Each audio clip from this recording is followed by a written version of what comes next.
to see you guys again. How's this thing going? These periodic seminars, are we getting something from them? Yeah? Ours is probably the best, and since then it's kind of been, but it's going to go back up today. Right? I know Abby will vouch for me and say, yes, it's been good, and then practical and all those things. Good. Really, you're going to love today getting to hear from Mr. Wiest. He's a good friend of mine, and so I came to listen to everybody probably. He's spoken, and many of your parents have probably heard him before. He's been out here a lot, but maybe you remember the last time that I was here, as cheesy as it was, I made you do a video at the end, and I sent it to him because he's always given us Chick-fil-A gift cards and all kinds of cool stuff. So part of it is that he's an Eagle. I mean, now General Stafford was here last week for all kinds of cool stuff. So between you and General Stafford, I mean, there's some very that dude.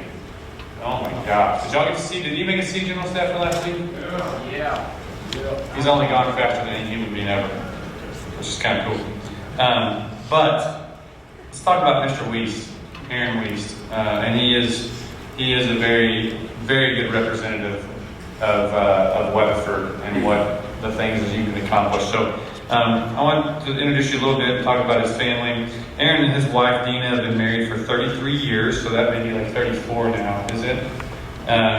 Their family is made up of daughters Bradley and Grayson, and their son Weston, and daughter-in-law Darian. Aaron is the owner and operator of the Chick-fil-A on I-40 MacArthur in Oklahoma City, and he was the president and administrator of Logos Preparatory Academy in Sugar Land, Texas from 2008 to 13, and head of school administration at Faith Academy in Marble Falls, Texas from 99 to 2008, which is basically, y'all probably know this, but essentially he's been the main administrator / superintendent, if you will, at what would be considered private Christian schools. So, but he has a lot of school experience. He's also served on the school board at Crossings Christian School, and he's currently on the advisory council board at Everett Dobson School of Business here at Southwestern. He enjoys traveling and speaking, and he really does speak throughout the country.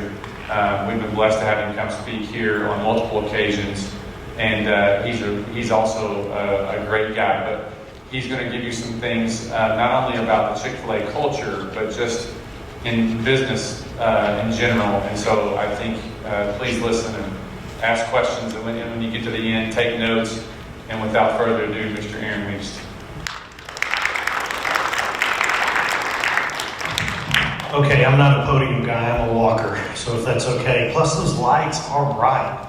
I'd like to see who's sleeping when I talk, so it kind of helps. Where's Addie? Hi, Addie. I'm ready for you. I'm just telling you, I'm ready for you. When we have questions at the end, I'm ready for you. I've been warned. Okay, so it's kind of fun to be back here, and do we still say Eagles Nest? Back in my day, it was the Eagles Nest. No, Eagles Nation. I mean, what do we say? Dub. All right. So back in my day, it was the Eagles Nest where we hung out. This was a parking lot. Kind of dating myself, and so the only thing we had was the building where you guys go up and down the hallway. My mom was a librarian. Man, she was mean. My senior year, she kicked me and a bunch of my buddies out of the library because we were being a little rowdy. It was coming to the end of the school year, and I wasn't behaving like I probably should have. So Mrs. Wiest, the Beast, kicked us out. And so it's kind of fun to be back. I was here Thursday for Thanksgiving. My parents still live here, and always love keeping up with the Eagles, whatever they're doing, competing, that kind of thing. So it's good to be with y'all. A little bit what Derek was saying. Grew up here, then went to Southwestern. I was an Eagle, then became a Bulldog. After that, immediately, at the age of 23 and 24, my wife and I, my wife's from Louisiana, I'm from Oklahoma, we met in camping in Texas. And she fell in love with me, and she wanted to marry me. And so after we both graduated, we got married and ended up outside of Austin, Texas. I call it the mission field. Either you're a Sooner or a Cowboy here. You don't want to be a Longhorn. So that was the mission field. And we lived there for 10 years running a Christian sports camp and retreat conference center. Had about 1,200 campers, 4,000 retreat people come through our gates. Lived on 800 acres, wore shorts. It was the dream job. And then got hit with a 2x4. I say that because I felt like God just said, go this way and help start a private Christian school in that area. I did that for 10 years. And then before I knew it, I landed in Houston, Sugar Land, and ran another private Christian school there for 5 years. So 10 years Christian camping, 15 years Christian education. And now I just cook chicken for a living. And so it's one of those things that I never thought I would be doing. I had 2 guys that worked for me in my camping days that said, hey, you ought to think about it. They worked for me and then they got out and became old, like Derek. And then wanted to got involved with Chick-fil-A, became owner-operators, and then when I went to Houston, I met 2 owner-operators down there. And those 4 guys, I call them my 4 amigos, those 4 guys, at about the same time just said, hey, you ought to look at Chick-fil-A. Everything you do, say, hear, or see is what we do. And I'm like, I didn't go to school for fast food. This is not what I had in mind. They're like, you don't get it. You don't understand. You don't understand what Chick-fil-A is about. And I said, evidently I don't. I know it's chicken and I consume it. And they're like, there's more than that. There's more than what you see as a consumer with Chick-fil-A. So I did a little research, ended up applying, and before I knew it, I was able to come back to the promised land of Oklahoma. And I've had my store going on. It's beginning its 10th year in February. And it's I-40 MacArthur. So a mile east of the Outlet Mall is where I'm at. It was built from ground up. Okay? So I think today I'm supposed to kind of give you a little bit of some knowledge and maybe some experience on, really how do you make a business work and income, and then maybe what do you do?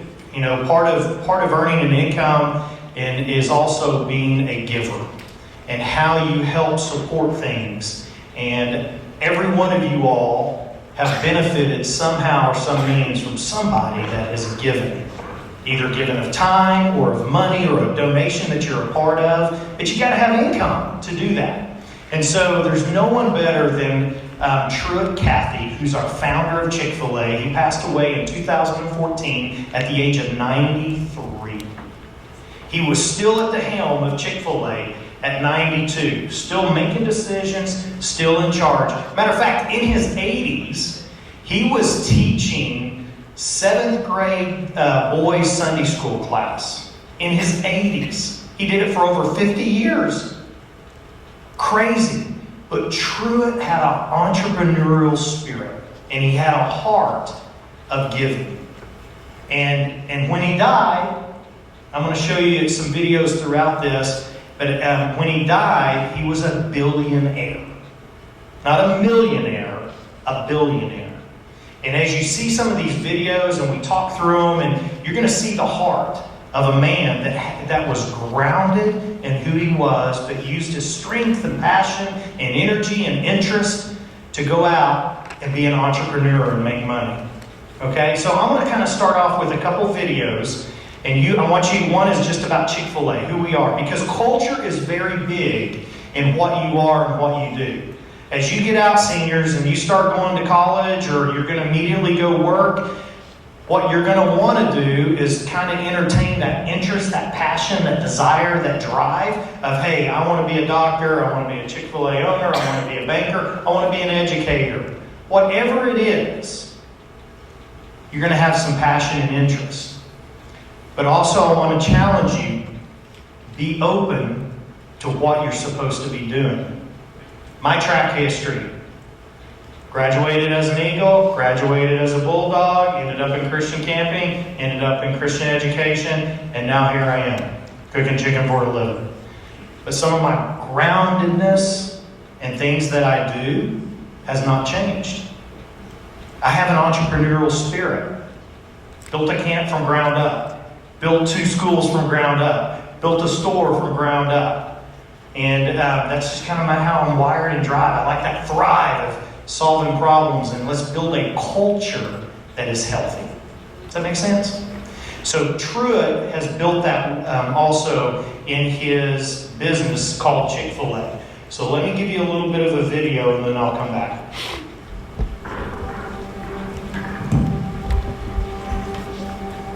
We cook, but we don't just serve sandwiches. We serve meals made from good ingredients, warm and cared for from the time they're cooked to the moment they're served. We prepare, but not just a meal, an experience. Everything we do is with the greatest of care. A clean table, a pair of pickles laid on a bun just so. Our love is wrapped up in the little things, the in-between things that aren't said but are always felt. We believe with all our hearts that kindness is a higher calling. We want to know people, to nourish them. We love seeing individuals, teams, and communities brighten lives by caring for others. We build on a legacy of one man's pioneering spirit, his faithful stewardship, his vision that being your best requires hard work, that local ownership isn't just unique, it's the best way to do business, and that giving generously can help good to grow. We are more than a restaurant. We're home.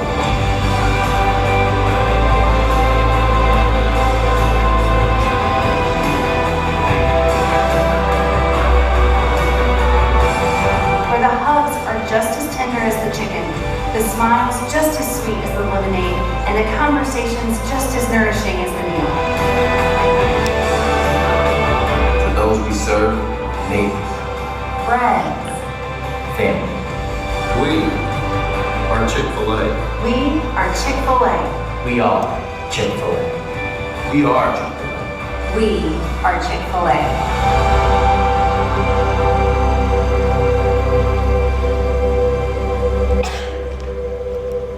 Okay, I don't know if anybody ever thought of Chick-fil-A in that way, but as a brand and as a company, we want to be different.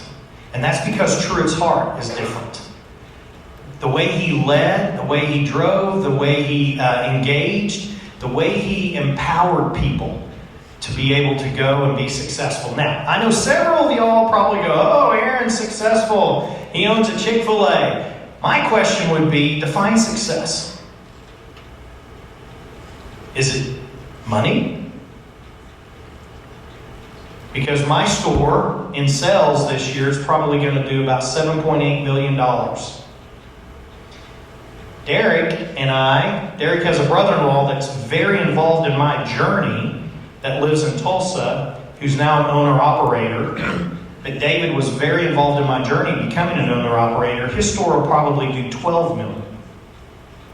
Chick-fil-A as a whole is going to be about $17 billion in sales, debt-free, no debt. Nothing. So every time they build a new store, they're going to build about 125 stores. In 2023, it's all cash. And the store is going to be about 3 to 4 million each store. So my store's paid for, right? Chick-fil-A made their money off my store.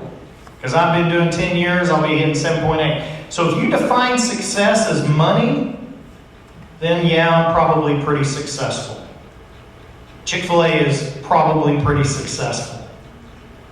If you define success as popularity, well, we're one of the top 10 brands in the nation. Recognizable brands, top 10. Then we're probably pretty successful. Are we influencers? No, maybe not the social media and everybody. But if you define success as somebody who influences, then Chick-fil-A definitely has a strong reputation. But success is not just defined on that. To me, success is defined in who you are and how you handle it. And that's Truett's true success. Because he was the most humble, 5'7" guy. His whole family are really short. But they are the most incredible, humble, giving people but they just keep grounded in who they are, and they keep feeding that passion they have to make a change and to make a difference. I want you to take a look at another video so you can get a better feel of culture here. This is Truett's story in his later age. A good name is rather to be chosen than great riches.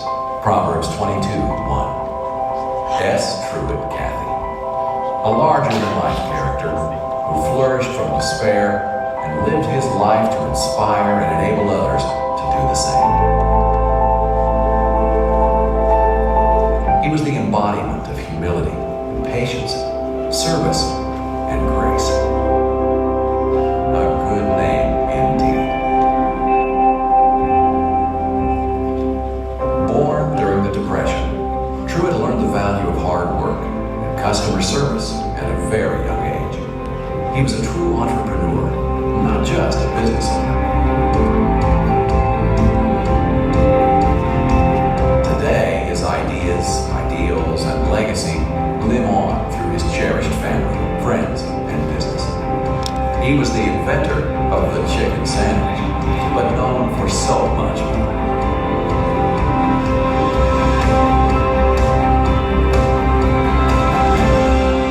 Truett gave millions of dollars to allow students to attend college and campers to experience the summer of a lifetime.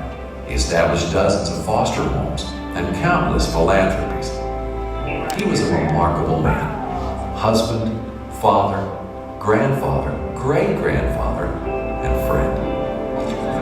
Today, we celebrate the life and legacy of Truett Cathy. Thank you, Truett. It's been my pleasure. All right, that's Truett, and that's who he was in the prime. What'd you pick up on the video? Y'all can shout out. This is like not a rhetorical question. I'm trying to engage with y'all since I can't even really see it. He was a good man, okay? He was selfless. What else? He was giving. He still cared. You can make some fine chicken. He can make a fine chicken. Okay, that is true. That is true. Okay, anything else? He was always grounded. There's a lot more to Truett's story at the age of 8. You want to talk about an entrepreneur? At the age of 8, he was selling Coke bottles door to door with he and his brother. Back in when I don't even know when Coke was made. He probably helped make Coke. I don't know. It's that old. But he would sell Coke bottles for 5 cents a bottle. He'd go around from door to door. He had a little entrepreneurial spirit in what he did. He was a man that was giving. He was a man that cared. Truett always says, "Hey, I'm not just in the chicken business. I'm in the people business. Where do we make our money? It's not on the chicken. It's through the people. We provide a service. It's either hospitality, great food, things like that, quality food." But we provide a service that we want people to feel cared for. And we'll get into that in just a minute. You got to have a culture and a corporate purpose. You got to be a part of something you buy into. Because that drives you to become better. And you're able to do more. Truett always said, listen, I'm not about the money. But money is, we've got to have money to be able to do things. He would say, money is needed, but the love of money is not good. So if you're only driving and thriving to make money, and that's all it is, money, then you're going to lose yourself in really what's grounded in what you can do to earn money, to create money, to be able to do things. So back in 1984, I believe, Chick-fil-A was at a point that they were in major debt and they weren't doing very good. And interest rates were like 22, 23%. And they gathered, 10 of them gathered. You're going to hear from the video. 10 of them gathered. And they decided, what's our purpose? Because when you lose your purpose, you tend to lose aim of what you're trying to create. And so they sat around a retreat And Truett's going to share how the corporate purpose came up. And then we'll discuss the corporate purpose. In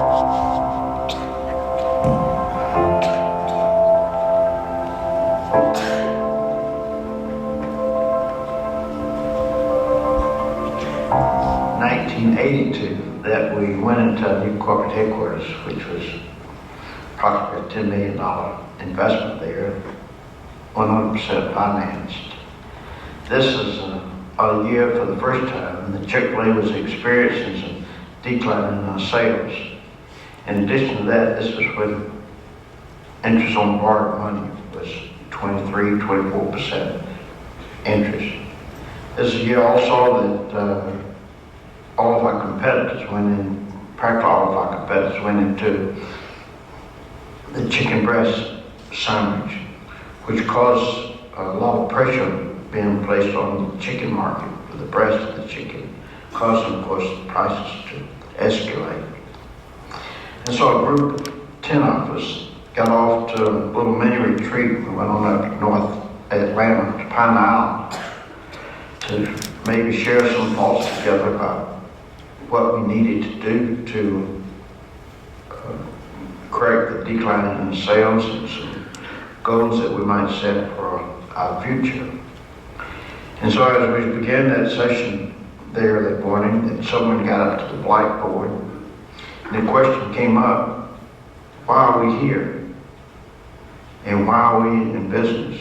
The only thing really positive that we accomplished was that we did establish a corporate purpose. And we came away all in one accord, 10 people there. They would establish that our corporate purpose might be this, that we might glorify God by being faithful stewards of all that is entrusted to our care, and that we might have a positive influence on all the people that come in contact with. Interest rate, 23 and 24%. I just asked Derek what it is today. Prime interest rate is 7, and people are freaking out. He dealt with this in the 80s and 23 and 24%.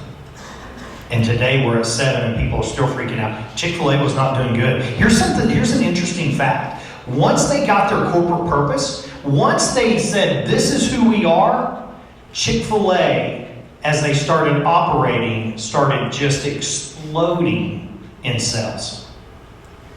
Because they were grounded in who they are. Now, here's something interesting. I think I have a slide. That's the corporate purpose.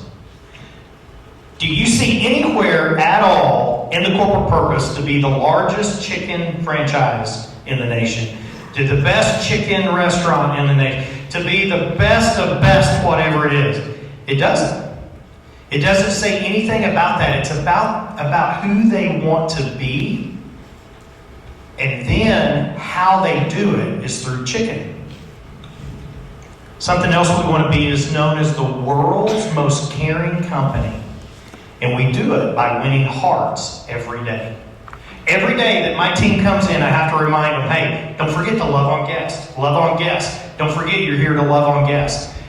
Just yesterday, I met with two team members. I have a little over 80 employees that work with me, and I was given what we call vision and values with Aaron. Not only the brand history and vision and values, but Aaron Weeks at I-40 MacArthur, what kind of store we want to be known for. And I was sharing with them, listen, I pay you to love on guests. It's that simple. I pay you to love on guests. That's that easy. How many of y'all have ever eaten at a Chick-fil-A? Raise your hand. Good. I'm just trying to get you. Okay. Good. How many has actually eaten at my store? I-40 MacArthur. Okay. I hope it was really good. I hope it was. So, did you dine in? Or did you go through drive-through, curbside? Both? Okay. So when you dine in, what do you have? You go to the order. Hi, welcome to Chick-fil-A. How may I help you? How may I serve you? You get your order, and then we bring your food out on a tray. So one of the things, because I'm not a foodie, I'm not a guy who grew up in the restaurant. I came from the outside coming in. I think of things differently. So if you want to think about how to make money, you got to break it down to the most simplest things that you can to understand everything you do cost you. So here's the deal. I tell them during my vision and values is this. That tray is a tray. Yes, it's a tray. It's not a quick question, but it's actually called job security.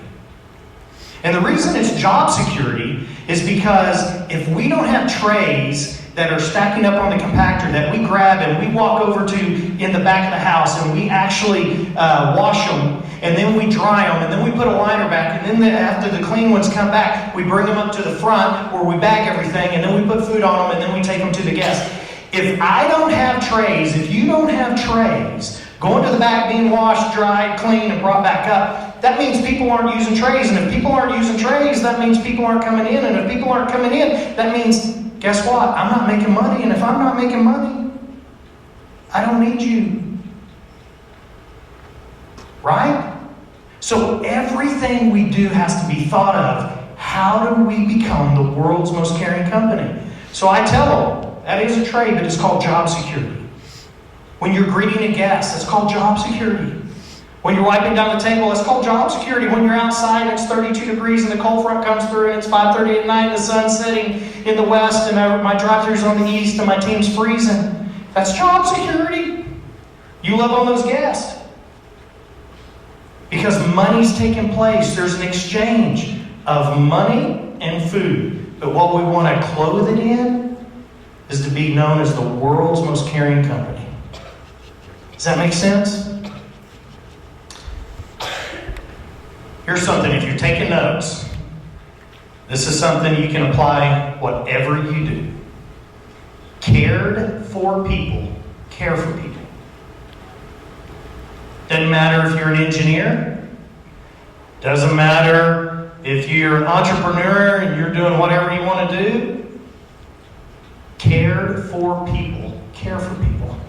And when you care for people and they feel cared for, you build a culture of trust.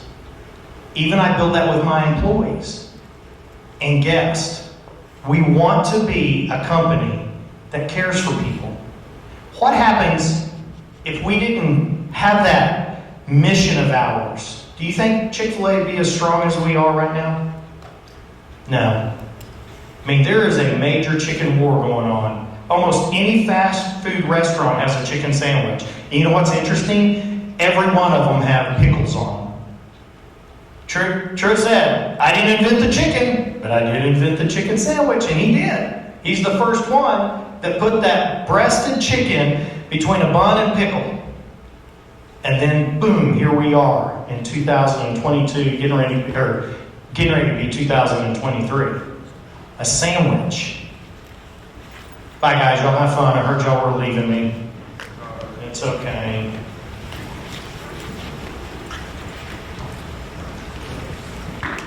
Cared for people, care for people. Okay?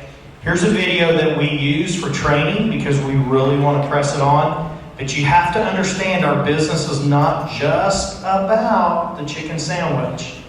It's not just about the fries, okay?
Every one of you all have a story. Some of you might even be able to relate to some of the captions up there. But we don't know from day to day. We have about 1,600 to 1,700, 1,600, 1,700 transactions come through my store a day. Now, if a car of 4 people come and it's on one ticket, that's a transaction. If a car of 4 people come and they want each one, each one orders their own and pays for their own, that's called a transaction. We always have to focus on our team, saying, listen, it's not about the transaction, it's about the relationship. How do they feel within that minute of taking that order and that minute of coming around and getting their order in a bag, handed through a window or to the car? How have we cared for them within that minute and a half? Our why is our mission statement. How we do it? We just do it through chicken, right? But there's more to it. That's what has made Chick-fil-A successful, is the cared for, the world's most caring company, to be honed in. Now here's a challenge. I know we're supposed to be talking about earning an income and how do you do it, and I get to the nitty-gritty here in just a bit. Our pricing, whatever it is, right? How do we price it? How do we manage expenses? I told you every little detail matters, not just in actions, but in words, and not just words, but body language. Think about you driving up, or you walk into a restaurant and somebody's standing like this. I went to a competitor restaurant when I was traveling about 2 months ago, and I walked up, and I just stood there. And the person behind the counter stood there, and I just stood there, and I just waited. It's a little uncomfortable, isn't it? Yeah. I just waited. Looked them right in the eye. Why? Because we teach our people to look our people in the eye. But we also teach them to greet them. And I just waited, and this sweet little girl, she started getting uncomfortable doing this. And I'm the guest. I'm the customer. And she's sitting there and doing this. And I'm like, are you ready? And she goes, yeah. I would have cut fingers, toes, hands, and would have fired you in an immediate, right? Because that's not what we do. She wasn't hospitable. And I said, well, if you're ready to take my order, I'm ready to give it to you. She never said, okay. It's about people. I wonder if your character outshines your actions. Does your character outshine your actions? Because you know what? Sometimes you're going to fail. My team fails. We hand the wrong bag. We forget the salad. I don't know how it happens. It drives me crazy. But we'll hand somebody a salad and they didn't get the fork or the dressing with the salad. How can you miss that? But when you're doing 1,700 transactions a day, you're doing 180 to 200 cars an hour, it gets a little chaotic when you're bagging. But you know what? That cost me. That cost me a reputation. And it also cost me when they call in and go, hey, I drove back to work and I didn't have my salad dressing or fork. I'm like, oh. You know what? Because I care for you and I don't want to be just as any business, we're going to replace that salad. We've got you down when you come through again. It just cost me another salad. Just for a dressing that doesn't cost as much as the salad, or a plastic fork that doesn't cost as much as salad. Why? Because we want them, our guests, to feel cared for. There was a situation. We have what's called gaps. I don't know if y'all have learned any of this in your business classes or seminars, but we have gaps, okay? And so we sell so much chicken, and we know we're going to waste some chicken because it's just not right, or we placed the wrong order, so we get a little bit of a cushion. It's called waste.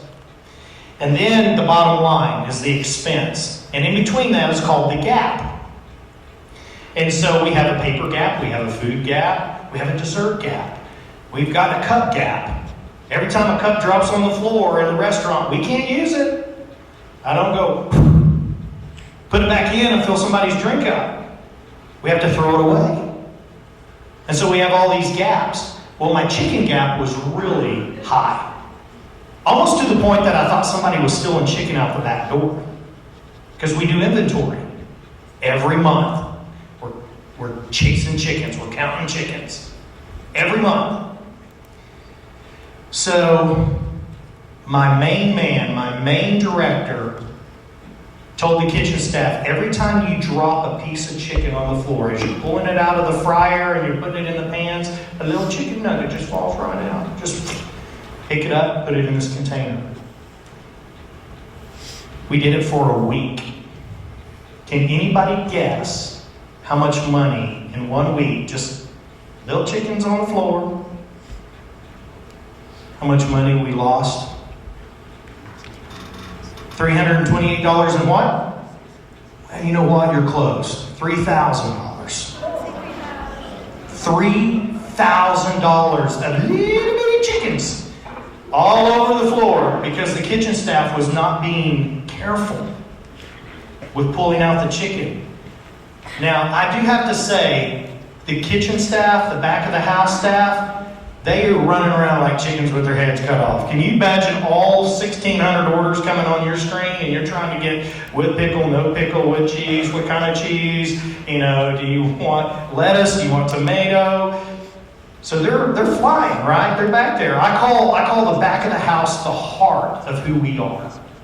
If I can't get them to do it right and fast and great tasting food, it doesn't matter who I have up front and all smiley and, woo, hey, welcome to Chick-fil-A.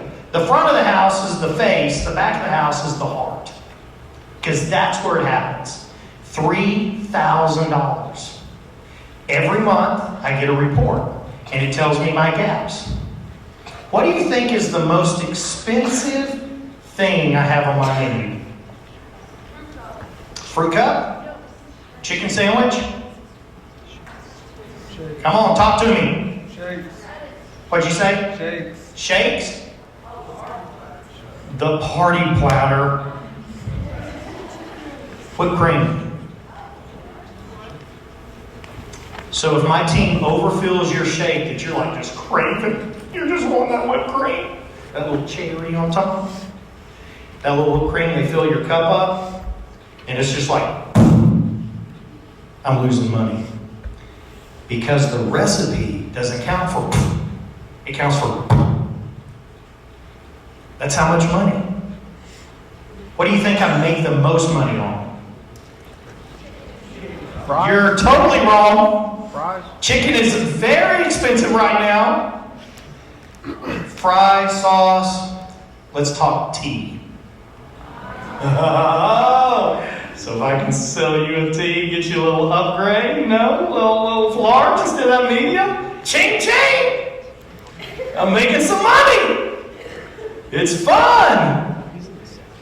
You ever go in there like, hey, would you like a dessert? You want one of our cookies? No, I just want the #1 meal with Chick-fil-A sauce. You sure you don't want to add cheese to that? Because that 35 cents adds up. 1,600 people doing 1,600 transactions doing 35 cents. I'll take it. See how making money in chicken can be very, just like I'm honing in, I'm going to drive you, buddy, I'm going to get everything out of your pocket. You're doing cheese and you're doing tomato and you're doing lettuce and you're getting a cookie and a brownie. And then we're going to order a large sweet tea. Let's go for a gallon sweet tea. And then, but see, it all becomes about the transaction.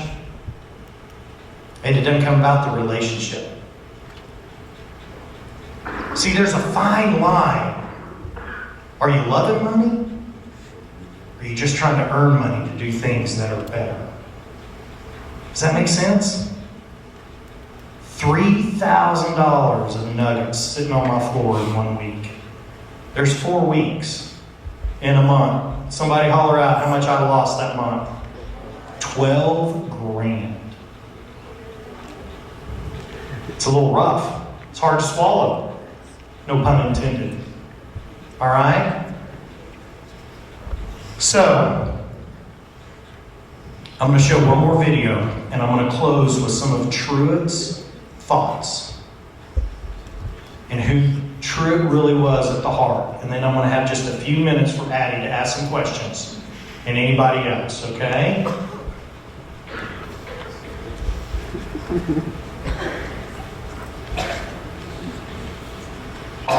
Listen to these words. Pick up on words that you hear here.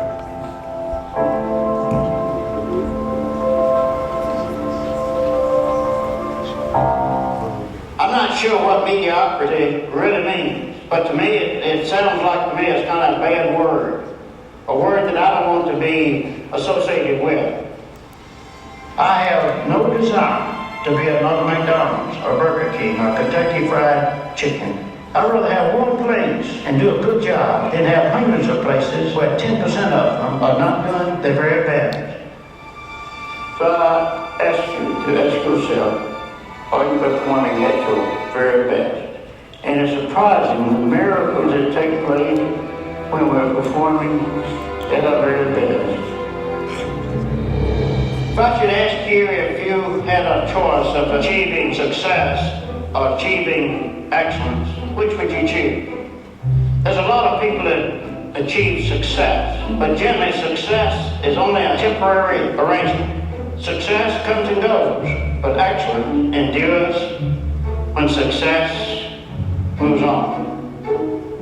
What do you want Chick-fil-A to be? I want Chick-fil-A to be a great company, but you have to understand that a great company is a caring company.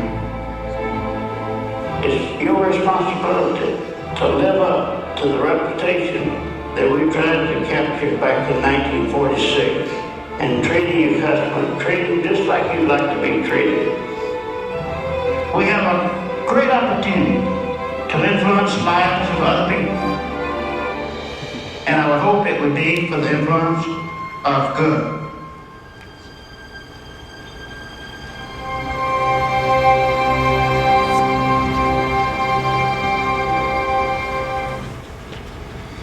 All right, Addie, I'm ready. And anybody else that has some questions? We got a few minutes for some questions. Okay, great question. So Chick-fil-A does it. Addie asked, how did I get started? I went to Derek and said, Derek, I need a loan. Not at 7%, not at 22%. I needed it like 0%. And no, I'm joking. Okay. So Chick-fil-A does it a little bit different. Their franchise, Truett was just a genius. His goal was to help immediately make a business profitable. Not just for him, but the partner. I don't work for Chick-fil-A. I don't earn a paycheck. The only thing I get is profit.